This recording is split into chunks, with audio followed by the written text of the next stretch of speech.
אז שלום לכם חברים וברוכים הבאים לחדשות הקולנוע. והיום עושים פרק על שלגיה. אז שלגיה, הנסיכה של דיסני, כאילו שלגיה ושבעת הגמדים. הסרט הזה יצא בצבע לפני 100 שנה, 1937, אתם קולטים את זה? ואחרי שוולט דיסני מת, דיסני קצת התבלבלו והם עשו את שלגיה לייב אקשן. ולא לא לא לא לא לא, יש לנו פה את גל גדות שהיא שחקנית ישראלית, ויש לנו פה את רייצ'ל זגלר שהיא שחקנית שפחות אוהבת את ישראל ואפילו אמרה תשחררו את פלסטין. והאמת היא שגל גדות שיחקה את המלכה הרעה, ושלגיה כמובן רייצ'ל זגלר.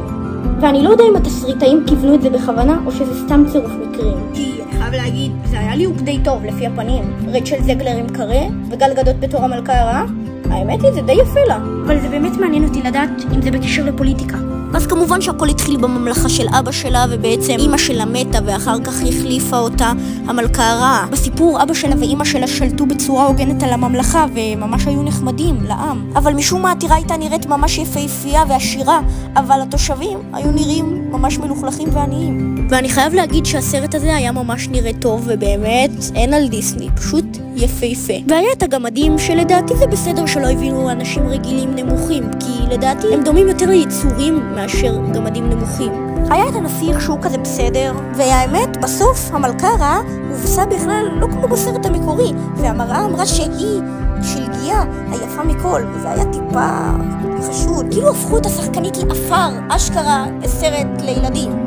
לדעתי השלגיה המקורי יתאים יותר לילדים, ובסוף כולם השתחוו לה, ובעצם אני לא יודע, שתהיה מלכה, אבל תעשו דמוקרטיה, או אפילו אל תעשו מלכה. אמרו שהם חיו שם בהרמוניה, אז למה צריך מלכה וטירה כל כך מפוארת ותושבים מלוכלכים?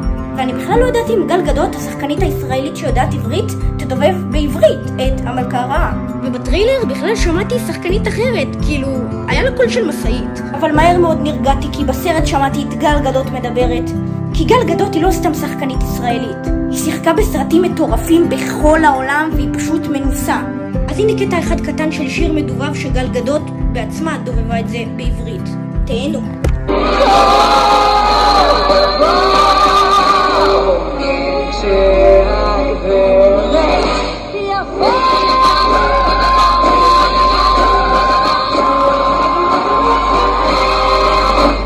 אז כן, זה היה רק קטע קטן ובעיקרון זהו, אבל בואו ננסה לראות אם הפוסטר של הקיר אומר אם אני הכי מגניב בעיר.